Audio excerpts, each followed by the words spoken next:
చంద్రబాబు నాయుడు గారి జన్మ జాతకాన్ని, అలాగే వారు అరెస్ట్ అయినటువంటి తేదీని, వీటన్నిటిని పరిశీలించే దాంట్లో క్రమంలో భాగంగా ఒక విచిత్రమైన విషయాన్ని గమనించడం జరిగింది. అదేమిటో ఇప్పుడు తెలుగుదేశం పార్టీ అభిమానులకి, చంద్రబాబు నాయుడు గారి అభిమానులకి తెలియజేస్తాను. అలాగే దాని యొక్క పరిహార క్రియను కూడా తెలియజేస్తాను. ఇది ఎవరు ఎక్కడైనా సరే, అంటే తెలుగుదేశం పార్టీ అభిమానులు, నందమూరి అభిమానులు, అలాగే చంద్రబాబు నాయుడు గారి అభిమానులు ఎవరైనా సరే ఈ పరిహారాన్ని గనక పాటించగలిగితే, చంద్రబాబు నాయుడు గారి పేరు మీద పాటించగలిగితే తప్పనిసరిగా వారికి మంచి జరుగుతుంది. అలాగే వారు ఉన్నటువంటి సమస్యల నుంచి బయటపడటం జరుగుతుంది. కనుక ఈ విషయాన్ని దృష్టిలో పెట్టుకుని మాత్రమే ఈ అంశాన్ని తెలియజేయడం జరుగుతోంది. సహృదయంతో అర్థం చేసుకోగలరు.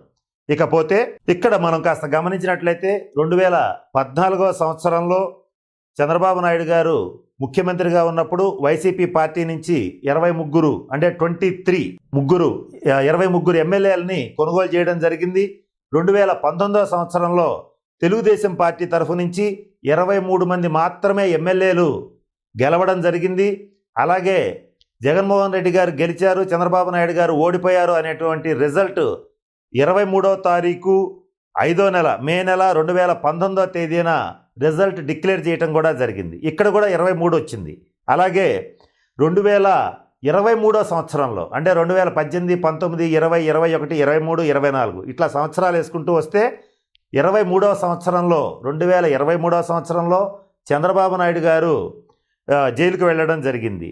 అలాగే ఇంకా విచిత్రమైన విషయం ఏంటంటే, వారికి ఇవ్వబడినటువంటి నెంబర్ ఏదైతే ఉందో 7691 అనేటువంటి నెంబర్ ఏదైతే ఉందో ఆ నెంబర్ టోటల్ కూడేటట్లయితే అది కూడా 23 వస్తుంది. వీటన్నింటిని బట్టి పరిశీలించి చూసినట్లయితే న్యూమరాలజీ రీత్యా ఇక్కడ చంద్రబాబు నాయుడు గారికి 23 అనేటువంటి అంకె పూర్తిగా కలిసి రాలేదని ఘంటాపదంగా చెప్పవచ్చు.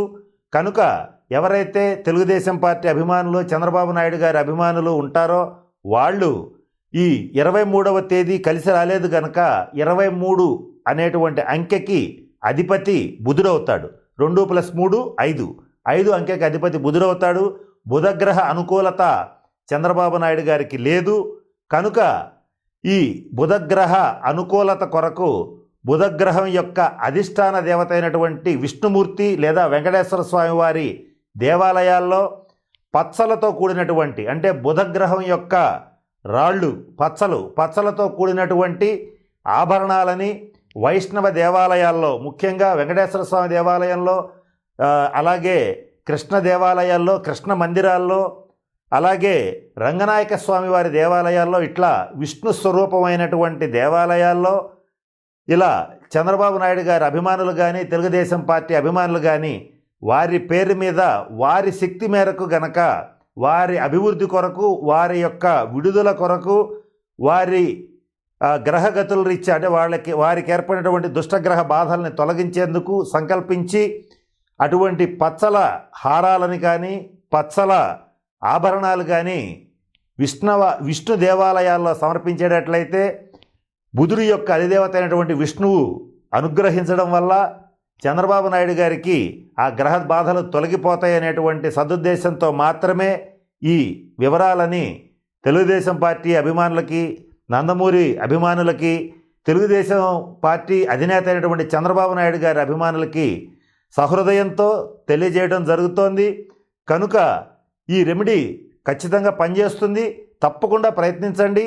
చంద్రబాబు నాయుడు గారి గ్రహ బాధలను తొలగించడానికి మన వంతు ప్రయత్నం మనం చేద్దాం. స్వస్తి.